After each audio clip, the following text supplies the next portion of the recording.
विश्व के प्राचीन और सांस्कृतिक रूप से भव्य शहरों की सूची बनाई जाए और उसमें दिल्ली का नाम शामिल ना हो तो बेईमानी ही होगी। यह शहर संस्कृति और सत्ता की नींव पर टिका है। दिल्ली का आदिकाल से ही अपना एक विशेष स्थान रहा है। दिल्ली में कुल 5 राजवंशों ने शासन किया। जिस भी राजवंश की नज़र दिल्ली पर गई उसने इसे अपनी राजधानी बना लिया और पहली बार दिल्ली सल्तनत शब्द का प्रयोग इन्हीं राजवंशों को एक सूत्र में पिरोने के लिए किया गया था।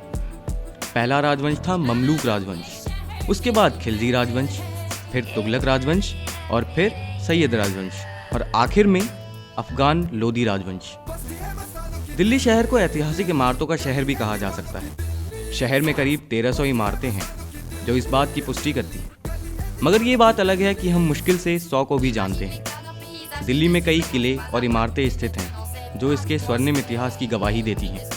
दिल्ली में कई ऐसी इमारतें हैं जिनको प्रसिद्धि हासिल है, पर आज हम उन इमारतों की बात ना करके ऐसी इमारतों की बात करेंगे जो इतिहास के गर्त में जाने को मजबूर हैं। और आज हम जिन इमारतों की बात करने वाले हैं उनमें से पहली इमारत है गियासुद्दीन बलबन का मकबरा।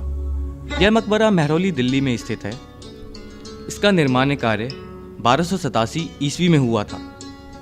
यह मकबरा भारतीय और इस्लामी स्थापत्य कला का एक शानदार नमूना है। बलबन तुर्की के शासक थे जिन्होंने दिल्ली सल्तनत पर ममलूक राजवंश के दौरान 1266 ईस्वी से लेकर 1287 ईस्वी के बीच दिल्ली की गद्दी संभाल ली। बलबन के मकबरे को 20वीं शताब्दी के मध्य में खोज निकाला गया। मकबरे का गुंबद अब सिर्फ इतिहास की किताबों में एक उजड़े हुए गुंबद की कहानी कहता है। अब वहाँ गुंबद के नाम पर सिर्फ और सिर्फ खुला आसमान है जो लापरवाही की गवाही चीख चीख कर दे रहा है। यहाँ पर 3 कमरे थे। मुख्य को बलबन के मकबरे के रूप में माना जाता रहा है। आपको ये जानकर हैरानी होगी कि यहाँ पर अकबर के सौतेले भाई मोहम्मद कुली खां का भी मकबरा है। बलबन के मकबरे के पास इत्र की खुशबू आपको अपनी ओर खींच लेगी और वहीं आसपास पड़ी इत्र की खाली बोतलें इसकी खस्ता हालत बता देगी। सर, आप यहाँ पे पहली बार आए हैं?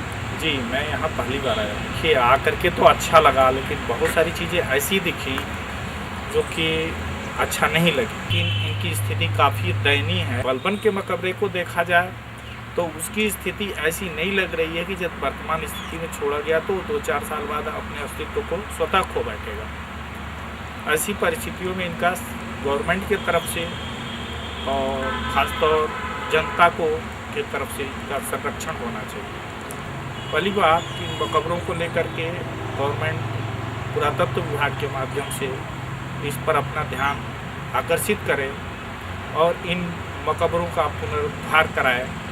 जैसे कि इसके आसपास के जो मंदिर हैं, मस्जिद हैं, जमाली कमाली मस्जिद या उसके आसपास के मकबरे हैं, उनकी स्थिति यहाँ से बेहतर है।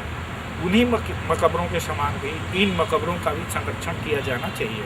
मकबरों का संरक्षण किया जाए और इसको प्रकाश में लाया जाए तो मुझे लग रहा है कि उन कुतुब मीनार के जैसे ही इन मकबरों का भी से भी आय का स्रोत पैदा किया जा सकता है और भारतीय इतिहास खासतौर से मध्यकालीन इतिहास को एक नया आयाम दिया जा सकता है। आइए बलबन के मकबरे से सीधा आपको ले चलते हैं पुरानी दिल्ली के मशहूर सीताराम बाजार की एक बस्ती।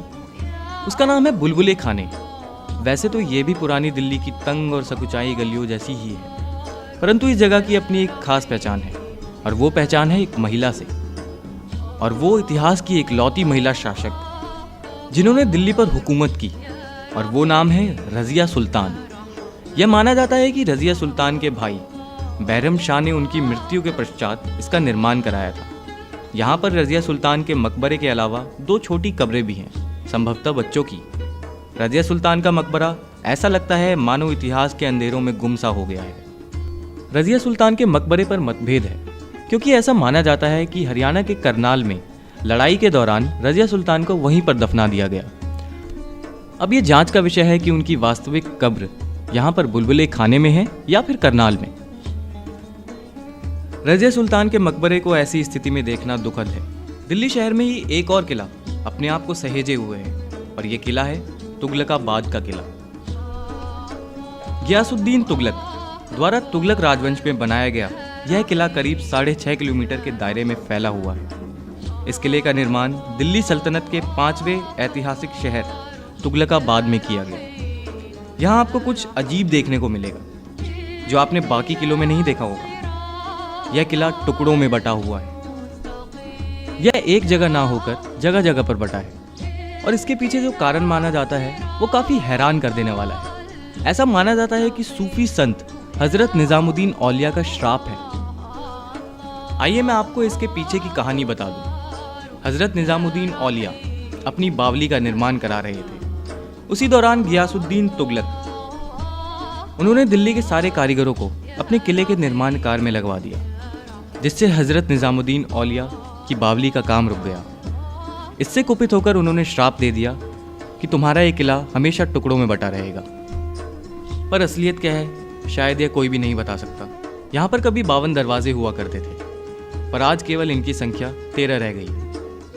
हम सभी की जिम्मेदारी बनती है कि इन बहुमूल्य इमारतों के संरक्षण का कार्य करें, जिससे कि आने वाली पीढ़ी के समक्ष देखने के लिए कुछ बच सके।